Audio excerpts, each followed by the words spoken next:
Good evening and welcome to the Institute of International Affairs. My name is Martin Kragh, head of the Russia and Eurasia program and responsible for today's seminar, Russia's New Way of War, Not So New and Not Only War. It is my great pleasure to introduce today's speakers, Mark Gagliardi and Alexander Goltz. Mark Gagliardi is a visiting fellow at the European Council of Foreign Relations and a professor at New York University. He has numerous publications in his curriculum, including most recently from last year, the book Spetsnaz, Russia's Special Forces. Alexander Goltz is currently a researcher at the Uppsala Center for Russia and Eurasian Studies. He is a well-known commentator for those of us who follow, for example, Moscow Times or Ежедневный журнал. And he is now completing a manuscript on Russia's military reforms in the last decade. We are glad to mention European Council of Foreign Relations, ECFR, with whom we are collaborating today. And last but not least, I just also want to draw your attention to the hashtag on Twitter, UI event, which you can use to Twitter quotes and other things, memorable things from today's seminar. Our speakers will have about 20 minutes each at their disposal, after which we open up the floor for questions and answers. Please, Mark, begin. Right, well, thank you very much. Hello, well, welcome. I must admit, I feel as if I'm at a game show behind these podiums, so I really feel I ought to be asking you questions. When we look at Russia's new way of war, it's clear it's a classic case study of the extent to which human beings are engines of overreaction. We just knew that Russia's military was just so ramshackle and useless that they couldn't really do anything particularly effective, especially by surprise. And then they took Crimea. And suddenly we were shocked, because actually they'd done something efficient and effective. They had their, we call them the little green men, they call them the polite people, who are out there sort of immediately seizing control. We didn't really know who they were, except of course we had a few clues, like the fact that they were wearing the latest version of Russian uniforms, carrying the latest Russian equipment, which could have been a clue. And we suddenly went into overdrive the other way. And all of a sudden, oh my God, there's this new Russian way of war, against which we have no defense. They're not 4 foot tall, they're 10 foot tall. They're that much more terrifying. And then we stopped and we thought about it, and we realized that in fact there wasn't imminently going to be a Crimea in Narva or whatever. We saw what happened in the Donbass, and we realized that in fact this doesn't always work. This is not some magic way in which you can seize parts of other countries without really having to fight for it and without really paying a substantial cost on the ground. And we now have something of a pendulum swing back the other way, saying no, there is nothing new about this. This is just war. We should just accept it. Well, that's a very useful corrective, but I would say, maybe this is just me being a woolly-minded academic, that actually the truth is somewhere in between these extremes of the pendulum swing. On one level, this is just the Russians adapting to the same realities of modern war as everybody else. War has changed. Everything from the technologies to the political, legal, social and economic environments in which law is fought has changed, and we're all adapting to that. The days of, we've just had the commemoration of the Battle of Verdun. The days of hundreds of thousands of young men being thrown at each other and into the mutual meat grinder, they're all over.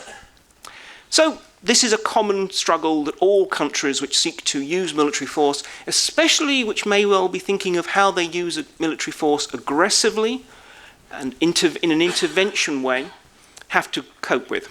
But for all that, there is something distinctive to this. This is adaptation to the modern way of war, по-русски, Russian style, and does have certain distinctive characteristics which I'll come on to, which actually express something about the state of Russia at the moment. So, what is the essence of this way of war?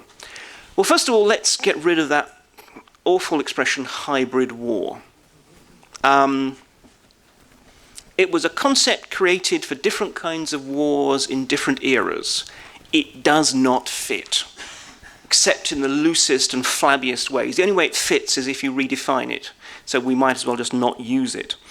If anything, what comes closest is the notion of full spectrum warfare. The idea that warfare is something that is fought across a whole variety of different means.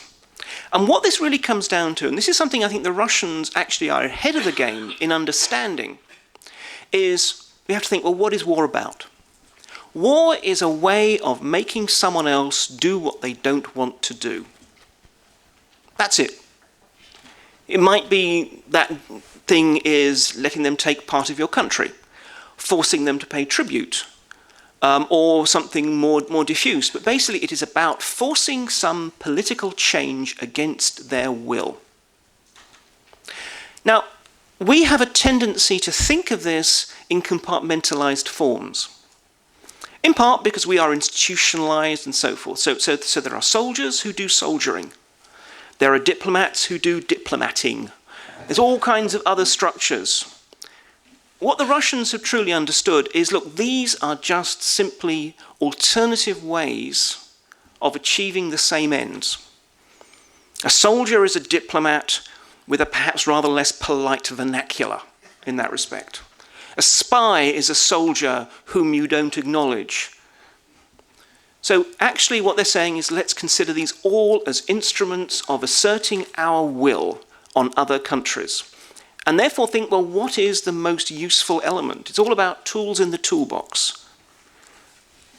And not really thinking about the divisions between the compartments of the tools. So what is the sort of the Russian way of war?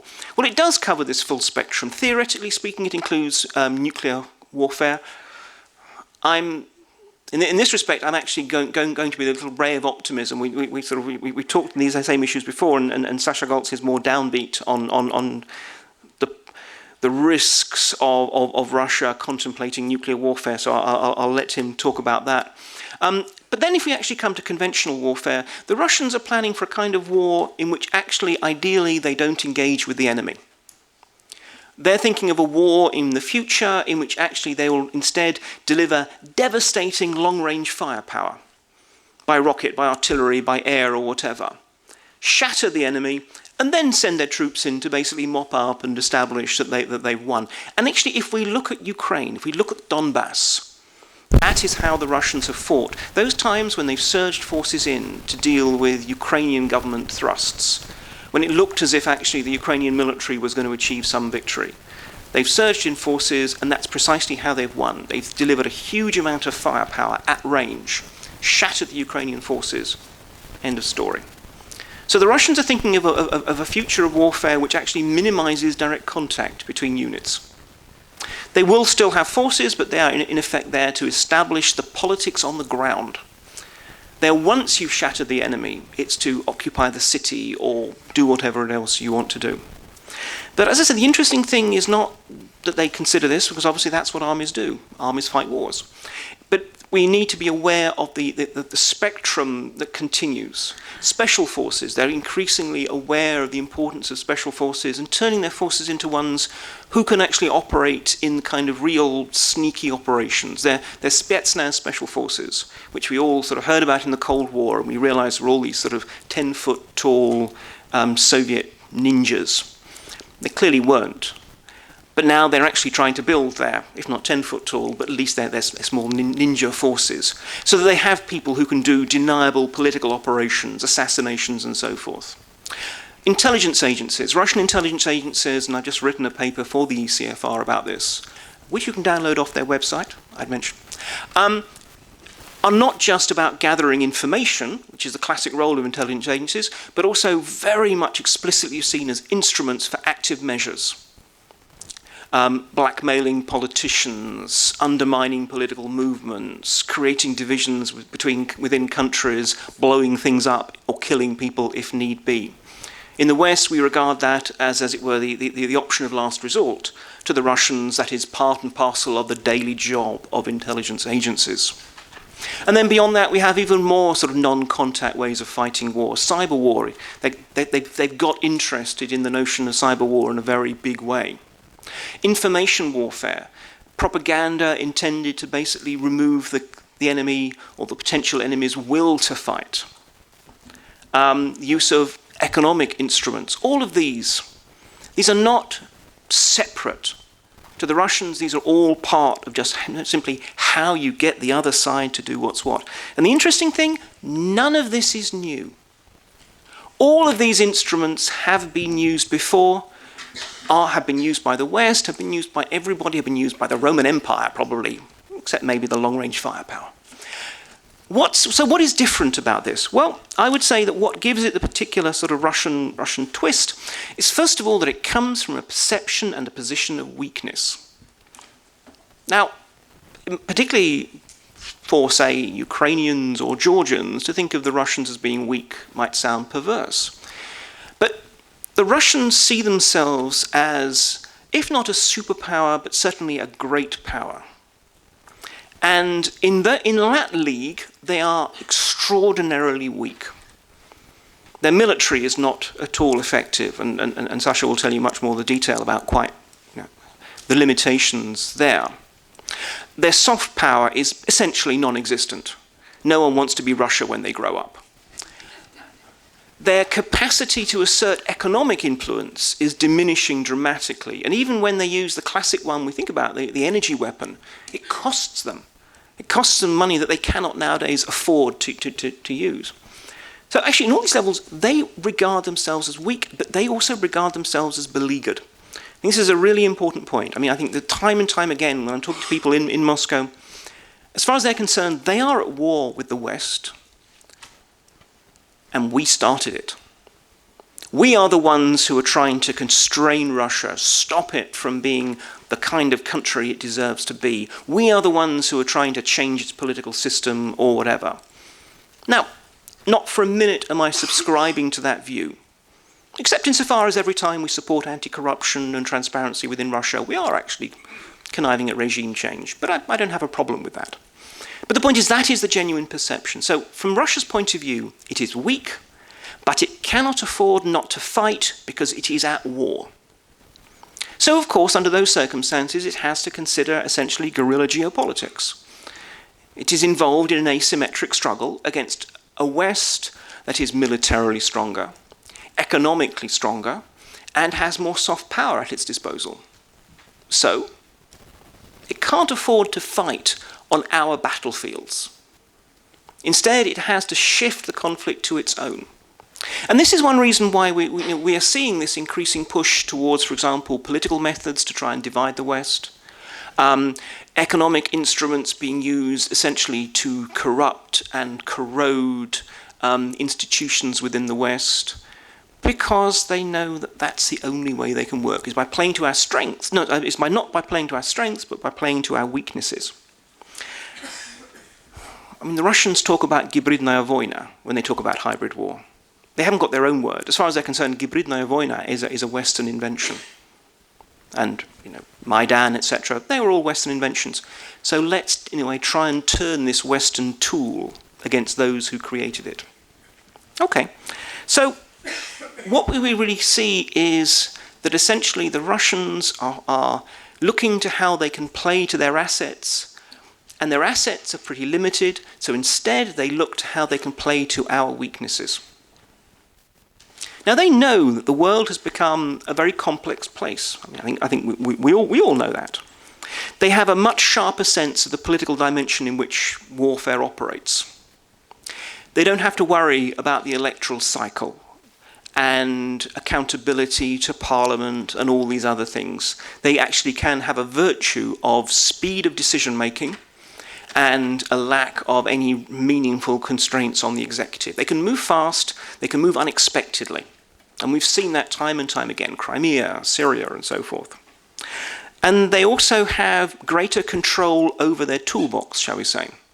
The Russian state can, for example, make Russian business do things in a way that is a lot easier than Western states to do so. The Russian state clearly operates in conjunction sometimes with organized crime in a way that it's a lot harder for Western states to do so. So their virtue, as far as they're concerned, their strength, is in will. Political will and the capacity to actually deploy that. And if that means military means, fine. If that means concealing casualties and not telling people that there's a war going on, that's fine. They can do that in a way that we can't. If it means making extravagant threats that can't really be followed through, that's fine too. So, in a world of diffuse threats, really how Russia sees war taking place in the future is not small wars, but granular wars. Instead of a great war fought on a sort of a great big front, wars that are actually often not declared, wars that are actually fought in a variety of different environments and battlefields. That it might be supporting a political group here, moving some forces to make some kind of political threat there, attacking some, as they would regard it, client state somewhere else. It's actually basically trying to find a whole variety of small engagements, small ways that you can put pressure on the other side, rather than the straightforward conventional war that we think of, where armies fight in the battlefield and eventually someone's flag flutters over someone else's capital. They've become aware of the political, the economic, the social, and indeed the international legal limits on old-fashioned warfare. And so instead, it's all about readiness, the capacity to operate quickly, more quickly than anyone else. So also speed of deployment. Beyond that, the capacity to operate with precision. We don't tend to associate the Russians with precision, especially every time we look at another picture of a Syrian hospital bombed or similar. It's not necessarily that kind of precision, but political precision. That they can use the force that they want to use and no further. They haven't quite mastered that yet. We've seen that in Syria. They got stuck in Syria. We've seen that in the Donbass. They got stuck in the Donbass. But the idea is that they want to be able to, eventually have the kind of forces that they can move, control, and if need be, pull out, and have absolute control over. And above all, the ability to concentrate forces for political effects. That's what it's all about. And frankly, it doesn't matter how many people you lose, it doesn't matter how expensive it is, as long as you get the political impact that you are hoping for. So this is the Russian new way of war. It's actually the same way of war that everyone else is coming to terms with, but with a different spread of assets and a different political context in which it's being applied. Because as far as Russia is concerned, it is fighting, and again, this is not a sort of a defense of Moscow, it doesn't need my help. It is fighting a defensive war. It is trying desperately to cling on to a frankly unrealistic place in the world that is based on concepts that are no longer relevant in the modern era, in which actually sort of sovereignty and international law matter. But nonetheless, it feels that it's got to hang on. It cannot lose. And therefore, it feels it has to be fighting this diffuse and strange conflict. Okay. Thank you.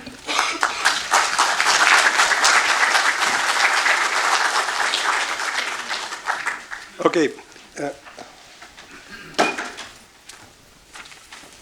How can we switch it? Okay. Ladies and gentlemen, it's a great honor and pleasure to address this knowledgeable audience. If you are waiting for some kind of discussion between me and Mark, unfortunately, there will not be any discussion because mostly I agree with his basic idea that hybrid warfare is a very artificial term trying to explain the surprise of Western countries of what had happened in Crimea, Donbass, and Syria. To be true, all these miracle methods of new war are rather old ones. And the fact is that Russia military, because of Serdyukov's reform, which were undertaken in year 2008-2012, received two main features: its ability for rapid deployment and very quick decision-making process. It's two features that makes Russian armed forces more or less modern. As the result of this reform, Mr. Putin received in his disposal something between from 30 to 40 totally ready units he can use in hours after they receive the order. How he reached this superiority? It was very painful reforms. For 150 years, Russia built its defense on concept of mass mobilization. The basic idea was that in case of emergency, Russia will call under colors something between from 4 to 8 million people. That's why 80% of all units within armed forces were not combat ready. In fact, it were skeleton units, where hundreds of privates and 500 officers served. Their main task was just to accept these thousands of reservists. That's why the structure of Russian armed forces was so strange when we have one officer to two privates. But it was very logical if we think in terms of mass mobilization force. You need this extra number of officers in order them to command these battalions and regiments of reservists. The core issue of Serdukov reform was organizational issue. He fired this extra number of officers. Each one from every 3 officers was fired from Russian armed forces and radically cut the number of units. Look, the number of units in ground forces was cut in 11 times. Can you imagine? It was a tremendous organizational challenge. But as the result, Russia received from 30 to 40 fully manned units. And what is more interesting, simultaneously they put all stakes on professionalization of armed forces. They had an idea to change conscripts with contractniks, contract soldiers, which means at least I can hardly name them professionals, but at least volunteers who choose this service because of their own choice. And of course, their salary was risen in 3 times of all military. And as the result, they received well-motivated, more or less trained units which can be used in a moment. That's all secret. If to base on ideas of composition of possible rapid deployment forces of Russia, what in fact Mr. Putin has in his disposal? We can see airborne troops. In perspective, it can be numbered up to 70,000 infantry, naval infantry, special forces brigade, together with few ground forces units. It's the forces. It's interesting. They began to form them in 2011, long before the situation in Ukraine became so tough. The idea was to have something in order to answer the challenge in Central Asia, where it's quite possible all kinds of hostilities has happened after coalition troops withdrawn from Afghanistan. In that particular moment, the problems began. You know what is, in my mind, the biggest success of Russian armed forces? It's not Crimea. It's not Donbass itself. It happened on 26th of February 2014 when Mr. Putin ordered so-called snap inspection of Russian forces and troops, these particular troops, from all three military districts, together with Northern and Baltic Fleet, participated in this rapid deployment of troops on Russian-Ukrainian border. These troops were deployed in case of Plan B, in case if Ukrainian units in Crimea will resist. And this deployment on Ukrainian border have to prevent Ukrainians to move reserves to Crimea. But everything passed extremely smoothly. And the idea came, the idea of so-called Novorossiya, why not to repeat the same scenario in Donbass? I think that when they began to discuss this scenario, they suddenly understood a very simple thing. They have no enough troops. And there is no resource from where they can take it. They had enough troops to conquer Donbass, to take it over. But in Crimea, geography worked for invaders because it was rather easy. It was easy task to cut Crimea from other Ukraine. You have to cut one railroad and two roads. That's all. They really needed 2,000-3,000 special people from special forces or airborne division to do this job.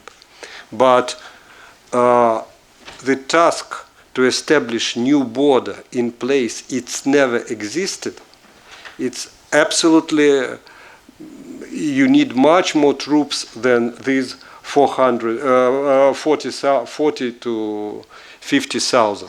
You need at least 150,000 troops, and they had these troops, and they moved to this proxy war with all these things about military who use their vacations to fight in Ukraine and all other things. But the confrontation with the West moved them to very unpleasant situation. They understand pretty well, as Mark said, it's a position of weakness. The Kremlin has absolutely no force to fight traditional warfare against the West. And you know, now a lot of people are trying to evaluate scenarios of Russian invasion in Baltics. Everybody is drawing arrows on the maps. My simple question to all of them, guys, Russia has at maximum 25 brigades on all European territory to Urals. For God's sake, how can this rather minor force be used for invasion plus occupation? Kremlin strategists has the same problem. I'm absolutely sure that one day Mr. Putin asked them, guys, you report that this NATO is encircling us. how will we fight? And at that moment, they understood that they need to reverse Serdyukov reforms, because they have to establish new divisions. And maybe some of you know that they announced recently that they will establish 3 new divisions and 1 tank army headquarters. In fact, it's not all. If to calculate all statements about new units, we'll have not 3, but 25 new division formations in different branches of military. The simple question is, from where you'll have people to man this division? Because according MOD plans to year 2016, the number of troops have to rise only on 10,000 troops, no more. And it leads me to simple conclusion.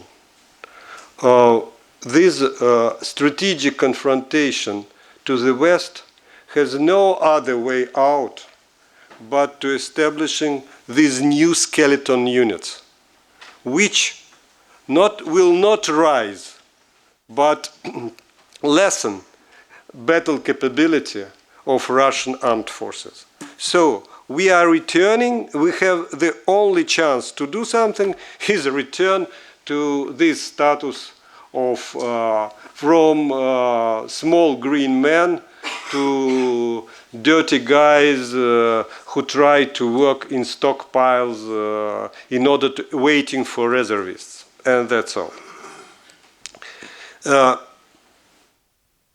So, first conclusion that the ability for conventional warfare in Europe is near zero. In any case, Russia has absolutely no resources to do something like that. But there are another factor. I think it is some kind of revival of Russian militarism. It's a new type of militarism. It has nothing to do with Soviet type of militarism. It's a militarism of people who are sitting on sofa and watching by TV how our brave pilots are bombing these bloody guys in Syria. But I can never believe until I saw that 40% of Russian population now, army service was extremely unpopular in Russia last 20 years, 25 years. But people really think that they have to serve as conscripts, or their relatives have to serve as conscripts in armed forces. One article of Russian sociologists shocked me really.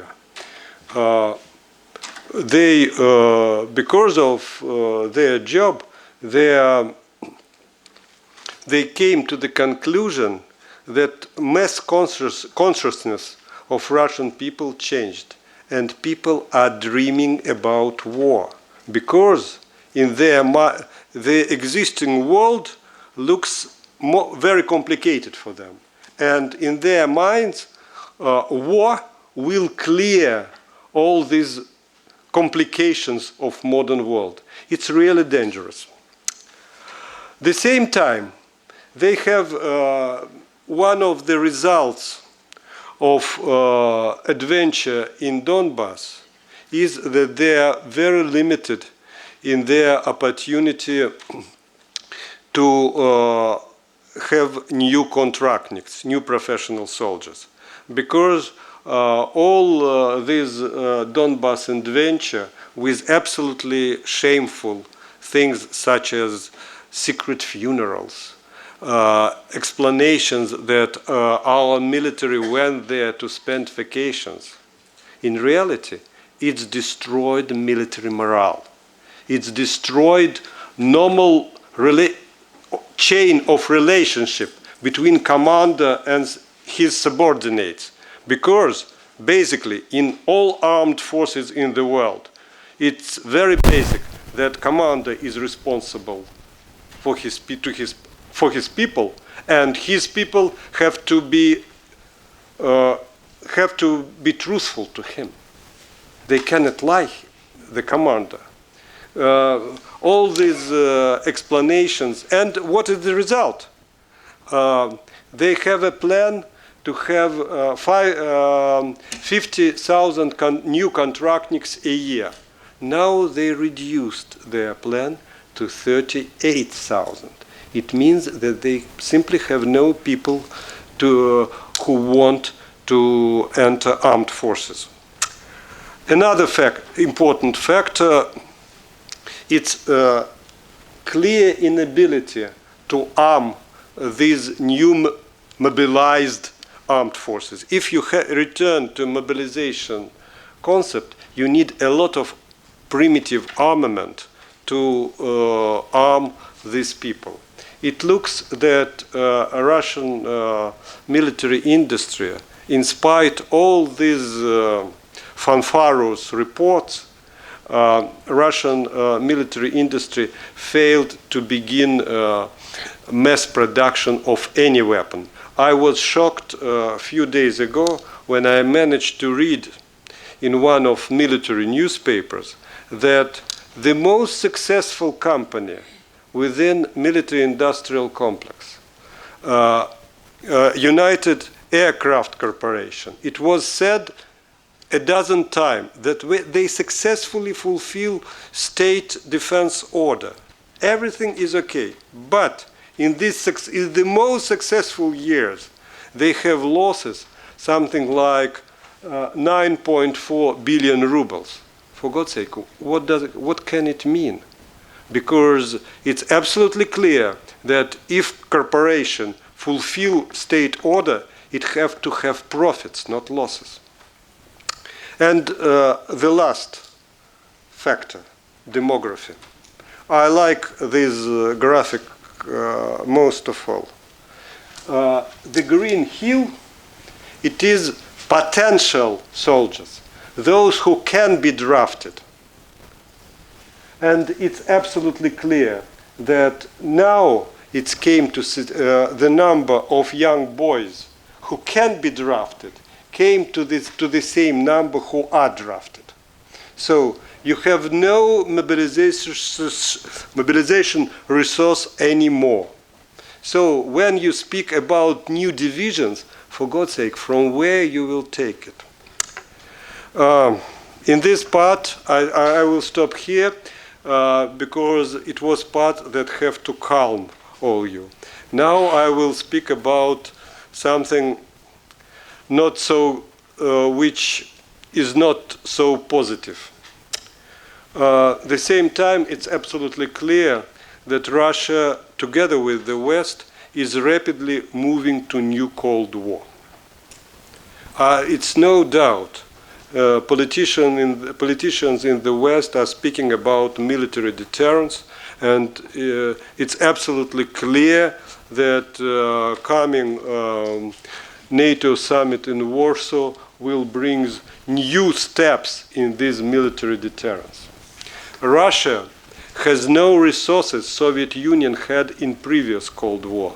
No young population, not very robust economy, weak industry, no alliances. What Russia has?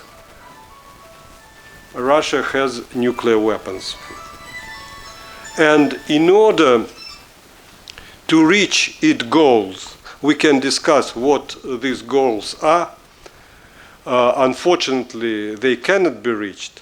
I think Kremlin strategists now are preoccupied with the idea how to transfer our huge nuclear potential to political value. And unfortunately, there is only one way out: to assure Russian Western counterparts of Russia that we are a little bit crazy, that we can push a red button in some situation. Let me remind Mr. Putin wording when he was so happy when they use these caliber cruise missiles against Syria. It was signal not to Syrian terrorists. It was signal to the West. He said, we have enough political will to use it. I spent half of my life with Soviet and Russian military in military newspaper Krasnaya Zvezda. In Soviet, I cannot remember the time when this irresponsible wording about nuclear war was permitted on such level. Each week, Russian officials are speaking about something nuclear. Minister Shoigu said that we are renewing our combat patrols of strategic air forces. He even doesn't know that there is no such term as combat patrol for strategic air forces. This term is used only for nuclear submarines when nuclear weapons are on the board. So, for me, it's clear signals that next years will not be very calm. And the last words. On what shall we concentrate to prevent worst development of situation? I think it's not a doubt. I'll repeat. We are moving to the Cold War. And one side of a coin of Cold War is military deterrence. Another side is peaceful coexistence. Mr. Putin said not once, old rules of the games were broken. I think it's time to begin at least think about new rules of a game, like we it or not. We have to think about these rules of peaceful coexistence. We have to think about new confident measures. All previous confidence measures doesn't work. Look, Russia is easily manipulating with Vienna document. We need something else. We badly need to develop new hotlines in order in some crisis, Western military leaders know whom they have to call, and they have to be sure that somebody will answer them. So, this miracle will not happen. Putin's Russia will not disappear. So, we should not concentrate only on military deterrence. Look, if to try to transfer somehow the experience of previous Cold War to new one, we are not in 80s or 70s, where rules of a game were well known. Everybody understood what to do in this or this situation. We are somewhere at the end of 40s, and Korean War is ahead, Cuban crisis is ahead, and our task of knowledgeable and wise people is try to prevent the worst case scenario. I'll stop here.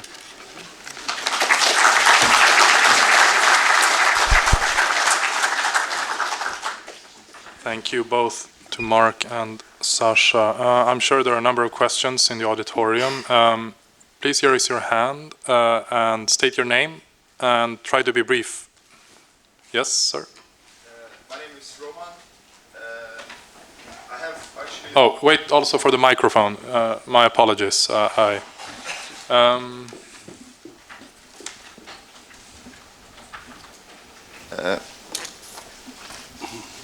Yeah, my name is Roman. Thank you for these wonderful presentations. I would like to ask Mark about, you said some words about soft power concept. Could you please precisely what you meant? What kind of soft powers does Russia uses, or has this soft power concept that we know it in traditional way changed? Thank you. Okay.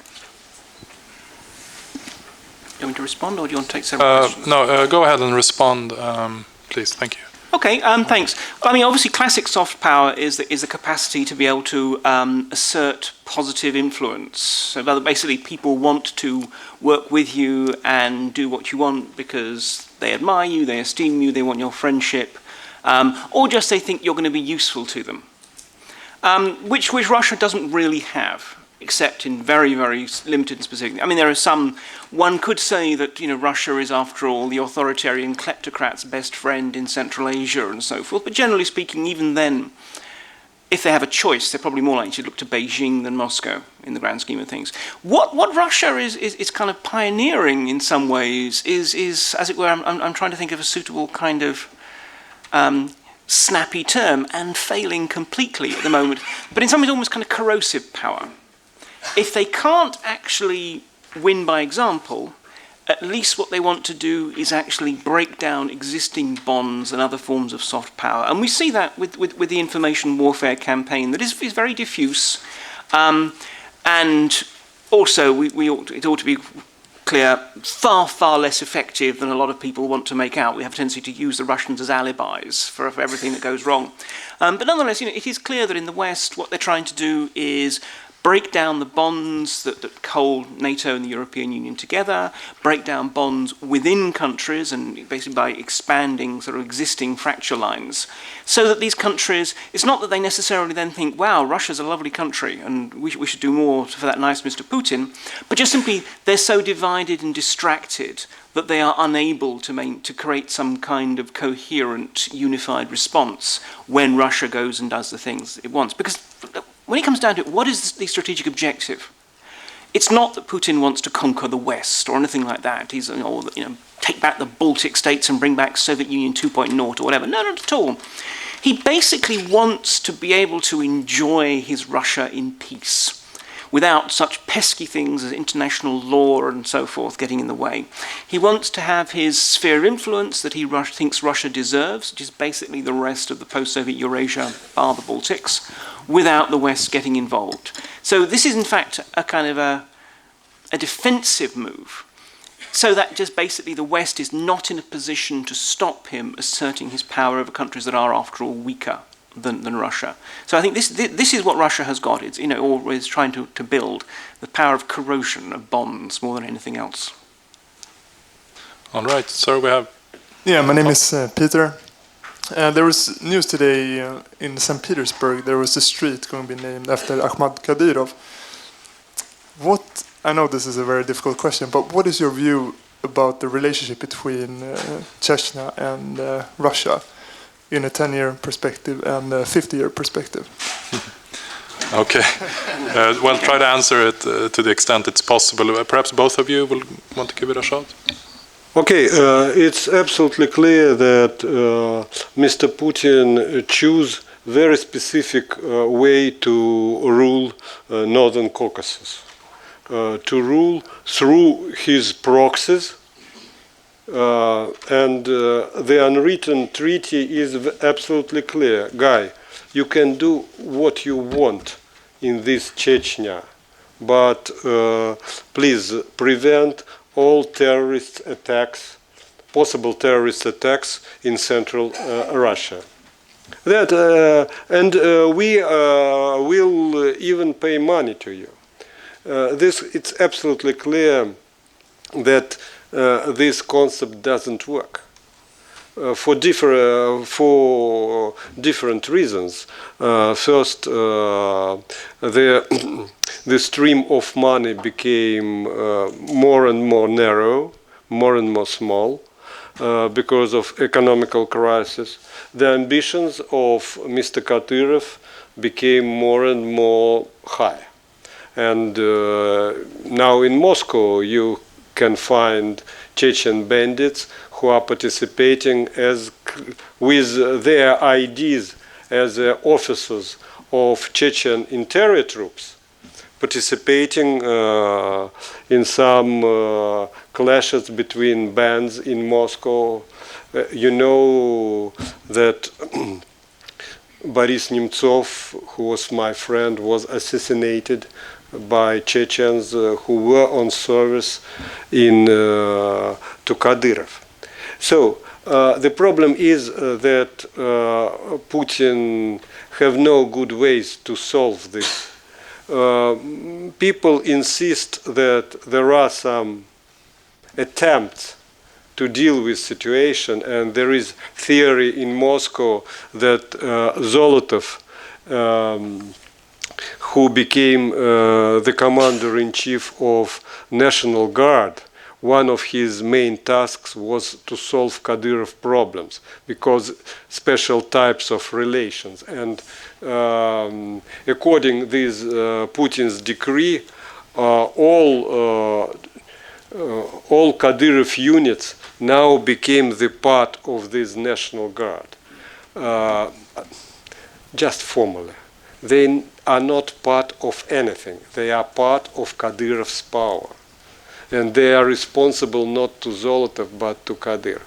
I think there is no way out, and this strange situation will continue until Putin's regime will be stable and until he will pay money. If not, we'll have a lot of problems in Northern Caucasus. Look, Russia, Putin failed to find such guys in Dagestan, for example. It was impossible because of national structure of this republic. So we have permanent terrorist flu there. So because Putin chose a wrong way from the very beginning, I cannot see any way out of it. Thank you. Just to sort of follow on from that, in some ways there is a certain sort of karma and irony. One of Putin's great strengths internationally is that he breaks the rules and relies on everyone else's restraint to get away with it. He sort of, in that respect, he sort of deliberately flouts etiquette. And then now he has Kadyrov, who does exactly the same to him. So there is some degree of justice in that. Thing is that in order to win the Chechen war, essentially Putin gave the Chechens independence in practice. He also unfortunately gave them a dictatorial leader. But this is a Chechen independence that Moscow is paying for. Now, at present, I don't think that Putin is at all willing to do anything about Kadyrov. There was a brief window of opportunity with the Nemtsov killing, and clearly lots of people within the security apparatus wanted Kadyrov rid of. But he essentially was too risk-averse to do that. Kadyrov threw his weight around. Kadyrov challenged the Kremlin. Kadyrov even said, well, I'm going to step down, and the Kremlin can choose its own Chechen leader. Essentially, Kadyrov won that bluff. He got the guarantees that Chechnya will continue to be funded out of the federal budget to the current level. He got an endorsement for his own future as being elected president. So for the moment, the Kadyrov issue is settled. But it is only working so long as Moscow is footing the bill. Now, I absolutely agree that I think at the moment there is no chance of anything happening. There is no chance of anything happening, in my opinion, unless Kadyrov does something even more egregious, and quite frankly, gunning down Nemtsov in the literal shadow of the Kremlin. I mean, what more do you actually do, except, I don't know, start kicking one of Putin's dogs or something, and Instagram it. So unless he does something that is absolutely unforgivable, or he seems to be unable to guarantee security in the Caucasus, in Chechnya, then basically I think he's safe so long as Putin is safe. The question is, of course, whether or not he can survive after that. Because I think if there's one thing on which you can probably unite pretty much any Russian, it's stop feeding the Caucasus and stop feeding the Chechens. Now, what they're terrified of is another Chechen war. If you could convince Russians that basically, well, let's just let the Chechens go, I think that actually would be quite popular. But so that's down the line. 10 years and 50 years? Look, I don't know. 10 years, Chechnya is still going to be a mess. It's hard to know quite who's going to be in charge at that point. 50 years hence, I don't see Chechnya being part of the Russian Federation in even name. I mean, in a way that it isn't now. I have no idea what configuration it will be, but I think we've reached an interesting turning point in which you might say up to now the dynamic has always been the Chechens wanting to get out and the Russians wanting to keep the Chechens. I think actually we're going to see in the future the Russians thinking, how the hell can we get rid of Chechnya? Right. Okay, so yes. My name is Marcus. My question is to Sasha.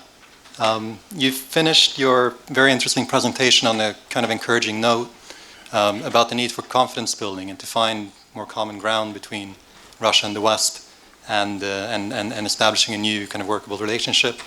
And I'd like to link that to Swedish foreign policy. And if you see any opportunity for Sweden to kind of revive its Cold War era foreign policy or foreign policy role as a kind of a mediator and at least in theory, neutral ground between the West and Russia, or are we too far invested with kind of Western systems for that to be workable? Look, my usual argument when I speak to people who try to praise Mr. Putin's foreign policy and try to insist that it's extremely successful foreign policy, my usual question is, look at Sweden and Finland.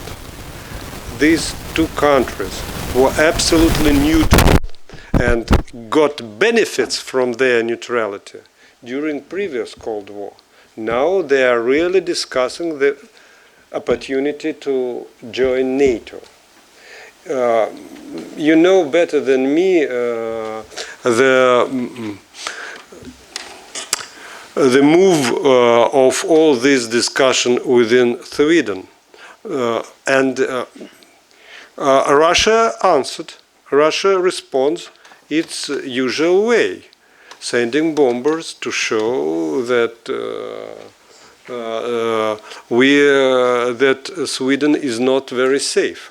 If I'm not mistaken, the last time it happened a year ago.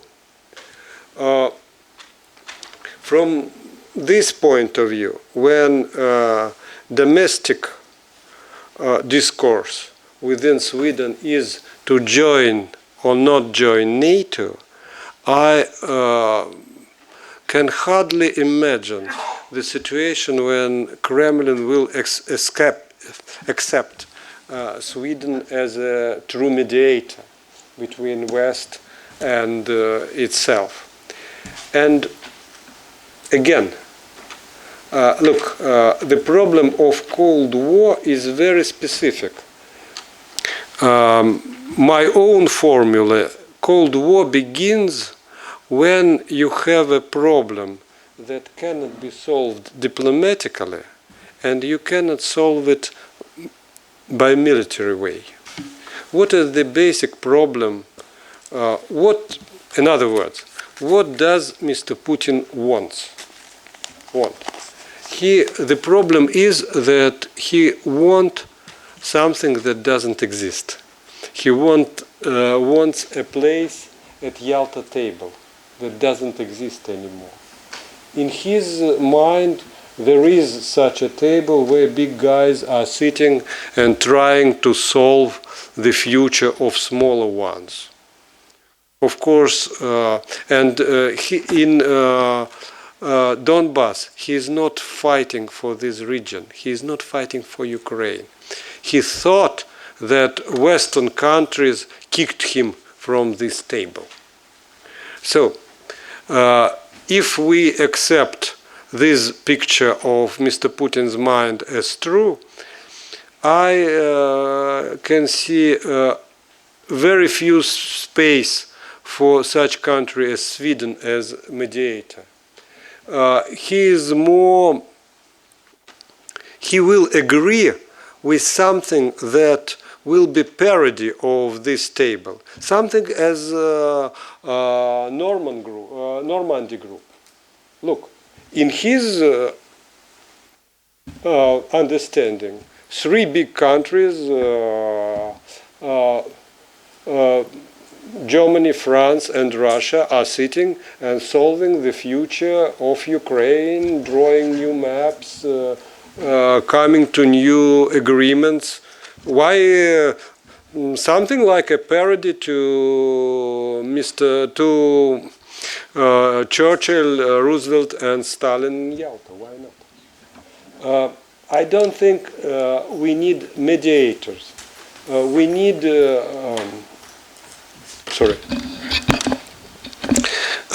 we need institutions in this situation. Maybe it's time to think about possible future role of OSCE. I'll give you only one example. Some of you remember, of course, Medvedev proposals 2008 on overwhelming European security treaty. Everybody in the West understood at that time that Russia will use this possible treaty as an instrument to veto NATO decisions. And they put these proposals on the shelf. I think now the situation changed. We are in a situation of emergency. Maybe it's a time to return to this document, sit on expert level and say, okay, you Russians are speaking on undeniable security. Please explain, what does it mean? Please explain, do you speak about some number of tanks, helicopters, as it was in CFE treaty? Or it is something else? What can be done in order to prevent your snap inspections on our borders? Is it deniable or not deniable security? In other words, we need new institutions to evaluate these confident measures and all others. Thank you. Can I just piggyback one quick thought onto that? I realize in this respect I'm becoming a born-again hawk, though I do so, I think, from the point of view of someone who has a great deal of affection for Russia. But we have to realize that Russia is a capricious authoritarian kleptocracy. That is actually not just another country, but one that is currently engaged in a sort of a campaign that challenges many of what we regard as the crucial international values of national sovereignty and so forth, international law, all of these things, and it regards everything as negotiable. It doesn't believe in absolute. I mean, it thinks that law is basically just another way in which countries seek to assert their authority. If you look at the discussions over MH17, for example, it has nothing to do with who actually shot the damn plane down. It has everything to do with, well, whose machinations, which lawfare gambit is being used against whom. The reason I raise that is my concern is that although, therefore, the aim to create fora for discussion, for negotiation, is a very, very laudable one, nonetheless, the risk is it just simply creates new, essentially, battlefields. And it gives Russia an analogous position. Because as soon as you start negotiations, you're not going to be able to say to Russia, let's negotiate. By the way, you are the evil pariah, and we are, and the West is the great source of moral virtue, so let's talk. You're going to have to create a certain degree of equality, or they're just not going to be at the table. And as soon as one does that, one actually gives Russia a reason. In some ways, one rewards Russia for a policy shift, which we've seen really with this presidency, when it's moved from pragmatic to increasingly conflictual. And we actually say, and here is the benefit. And that would worry me. Okay, thank you. Yes, sir. Hi, I'm Tim Foxley. I'm a political military analyst. Just the question, again, the crystal ball gazing question is where ultimately does this end then? Can Russia sustain this? Is Mr. Putin painting himself into a corner? He's spending money on everything. He's created the National Guard. He's dishing out the family silver to his cronies. Is this ultimately sustainable? And if not, what comes to replace it? Well, okay, I'll do my jump first, and then Sasha. Is it sustainable? No. We didn't hear the question. Oh. Is this essentially the question was whether this is sustainable, given all the resources and all the various things that Putin is doing? He's, providing money for his cronies. He's spending on the military and everything else. Is this sustainable? And if not, what follows?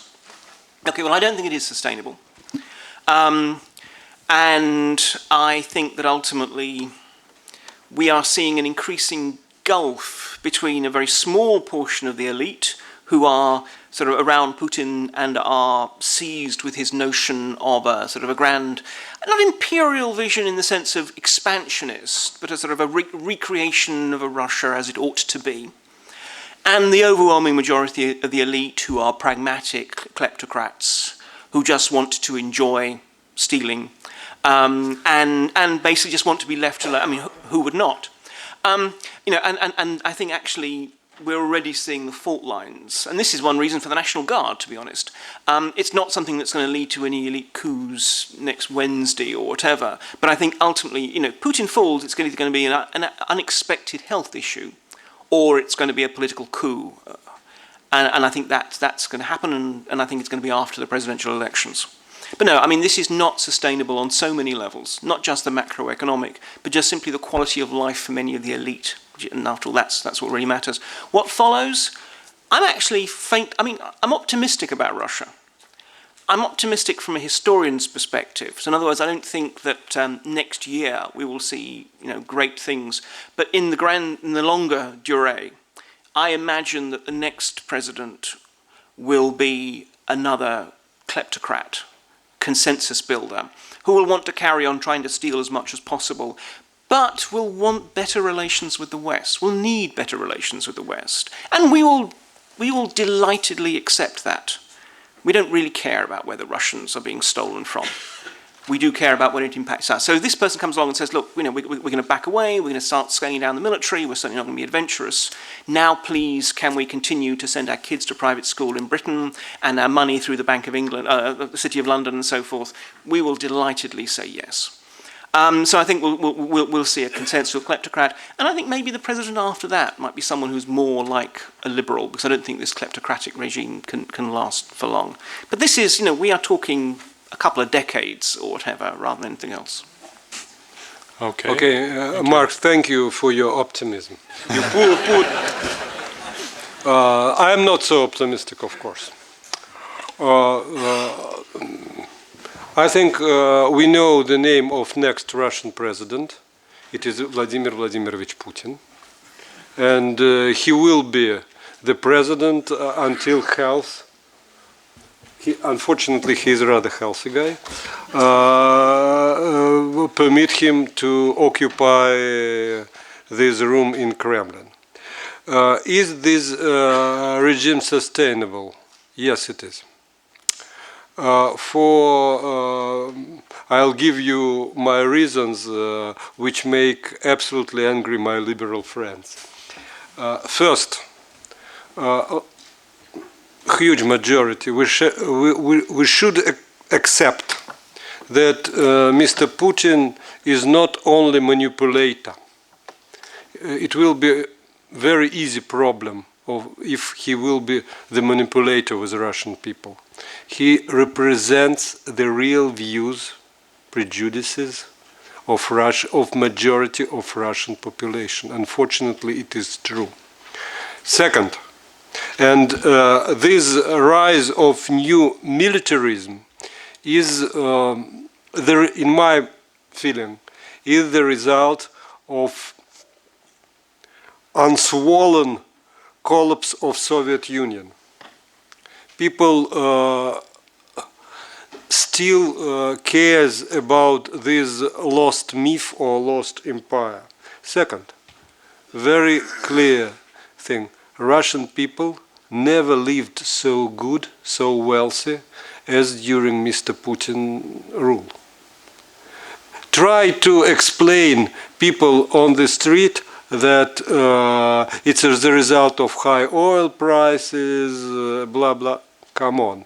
Mr. Putin changed this drink Yeltsin, and paradise appeared. Third, Russian majority of Russian people have good experience to survive in bad times, I mean economical crisis, and for sure this economical crisis never does not reach the level when some public unrest can be possible. What is interesting, it's Mr. Putin's paranoia. He is really scared about so-called color revolutions. If you read his speech in UN, it's a very strong appeal about every leader, authoritarian, democratic, every leader is legitimate. People have no right to overthrow him. He is absolutely sure that all color revolutions are a result of Western course, Western conspiracy. And as a matter of fact, we have now very interesting development within Mr. Putin's inner circle. For last 15 years, all cadre resource for him was Dresden station of KGB. For God's sake, no one can imagine that it was so big. But now trend changed. We have not former KGB guys. We have former bodyguards of Mr. Putin who take new positions in Russian establishment. The last case is Tver governor, then Zolotov, and it's interesting because the mentality of people from security service, even from KGB, differs dramatically from mentality of bodyguards. Because people from KGB, they were instructed very specifically, but nevertheless, they were ensured that their main task was to save our motherland. The bodyguards are instructed totally different. You have to save person you have to guard. That's all. And it's clear definition between all of them. And I know for sure that so-called force structures in Russia are preoccupied with idea, will anybody fulfill order to shoot people in case this order will come? Because everybody remember pretty well 1991 when paratroop commander Pavel Grachev, together with KGB colonel, chief of special group Alpha Karpukhin, they received this order. They contacted each other and decided to ignore this order, even under risk of military tribunal.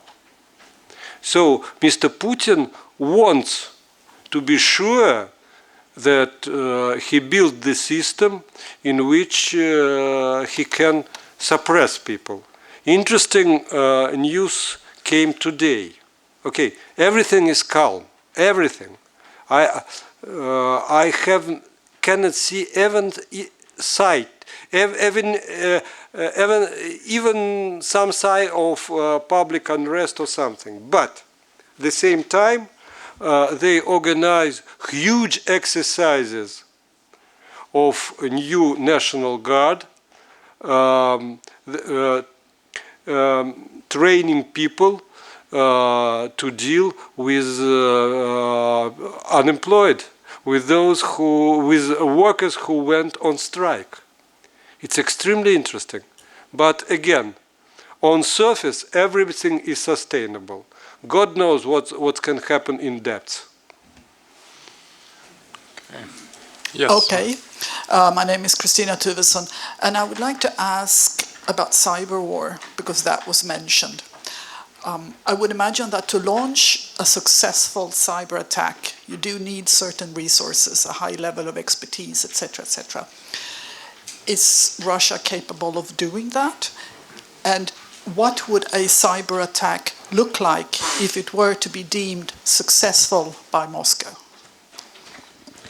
Okay, so a cyber war and a cyber attack. I mean, does Russia have the capacity? Well, I mean, it's easy to be glib and just simply say you need a lot of pimply adolescents in their mother's cellars.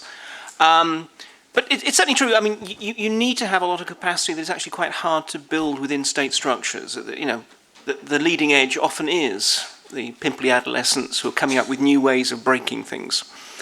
And the interesting thing is what we've seen is something of an evolution.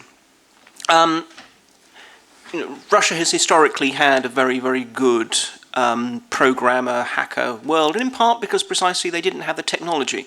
And therefore they got very good at using the code rather than getting fat and lazy on programs the way the rest of us did, with no idea of how it actually works. And a lot of past sort of cyber attacks that we've seen, sort of, such as the Estonian 2007 one, were very much kind of mass mobilized. Actually, they came really through Nashi, the sort of the Putin youth movement, to go out there and get people to go and launch simple DDoS attacks against sort of Estonian sites, and even sort of handing them the code to do so. But basically, it was sort of a people's war in that respect. Of late, we've actually seen a definite shift. And now it looks as if it's actually something that instead of being just simply outsourced to patriotic hackers, it seems particularly that the Ministry of Defence is actually getting in on the business and actually working out, so they're actually going to have a professional sort of computer warfare units and such like. Now, whether that works is another matter. Whether actually sort of having people in uniform, I mean, we have a lot of challenges in the West as well. I don't know the situation in Sweden, but I know in the UK, the kind of ways in which you try to combine the discipline and hierarchy of a military unit with actually attracting the kind of people who you want means there tend to be a lot of compromises and so forth being made. You don't need to cut your hair and whatever else. But nonetheless, they're trying to do so. Well, obviously, I'd be interested to know how the Russians are finding that challenge. But the point is, so they clearly are looking to have a properly militarized, controllable capacity. And I think this is something that's worth saying. It's a general thing. I mean, we're seeing also with Donbass. Donbass is seen as a successful example of how you create chaos, but actually a failure in terms of how you then mobilize and use that chaos and control it for political ends. So I think they're looking in the future generally about actually having more controllable forces. So what would a sort of a successful cyber attack look like? Well, again, I think we have to. There's two separate issues. One of them is deploying cyber in support of other operations. So that, for example, when you launch a military attack against, just for the sake of argument, Kazakhstan, just pluck one from anywhere, that at that same moment you crash Kazakh communication systems, Kazakh television, all the things that actually the country might use to sort of mobilize and control and communicate. So there's that kind of thing. And then there is the purely non-kinetic sort of attack, which the answer is can take whatever form they want. Because again, if the aim is just simply to bring about political impact, really you can afford to go with whatever you can find. I mean, if you can crash the banking system, that's great. If you, on the other hand, can turn every single traffic signal in the city to green, that's great. If instead you can actually just simply bring down every single government server, that's also great. It's not that you actually need to have a specific goal in mind. What you just need to say is, we can make your life miserable, or you can do a deal with us. I think that is actually the nature of modern cyber war and why it's so problematic. Because when we're trying to create critical infrastructure resilience, a lot of the critical infrastructure has nothing to do with the state. I mean, quite frankly, I wouldn't be surprised if you crashed every single game server in a country, you'd still have national uproar and people being affected, even though it doesn't really change reality. It's about political impact. Sasha, you okay, just a few words. If you want to see the victim of cyber attack, look at me. Because I'm deputy editor of Ежедневный journal. It's a website, political website, with which government is not very happy. There are a few these marginal media organizations in Russia which exist. So what they are doing? They organize DDoS attacks each month, destroying server to nuts, and which cost us a lot of money to rebuild it each time. So my feeling, I'm not a great expert in cyber warfare, but my feeling is that the same happened with these few I hate the word opposition, few normal media organizations which managed to exist in Russia now. So the same happened with them. My feeling is that somebody is training permanently on us. Okay. All right, we have time for one last question, but so please be brief. Sir here in the front.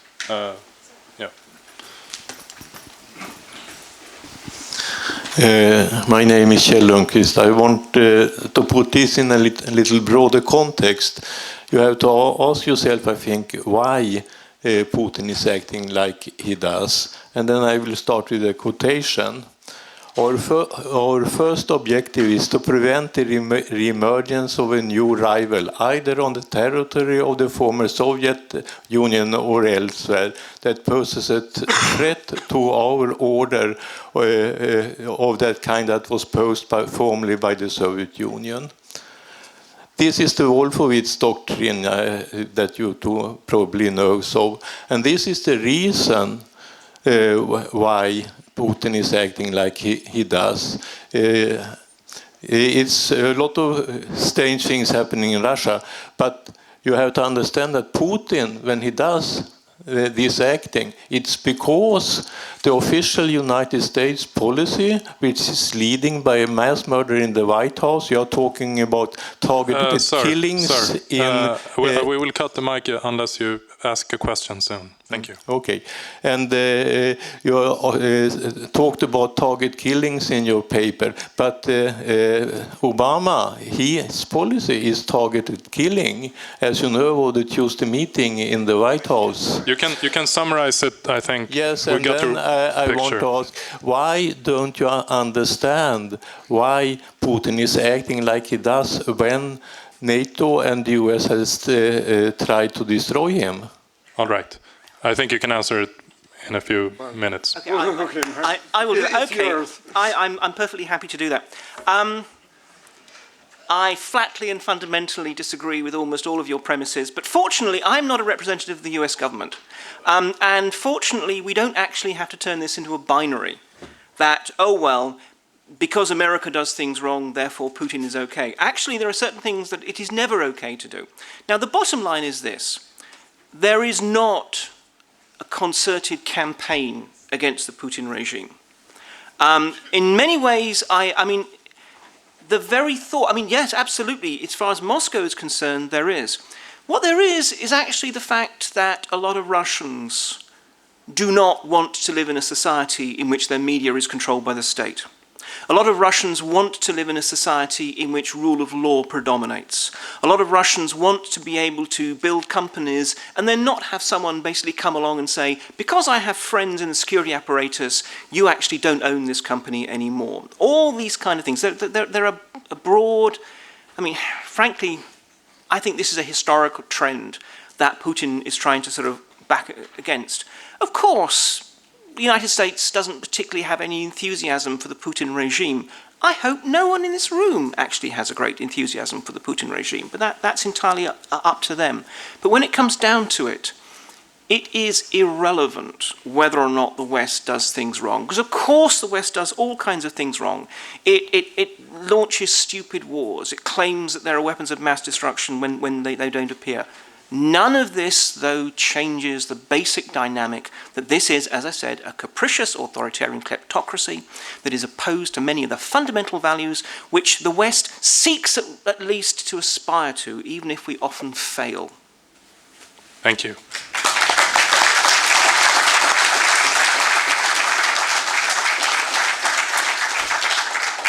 Sasha and Mark, it was a pleasure hearing you. Thank you for coming here. I think you left us with a lot of food for thought. Thank you. Thank you. My pleasure.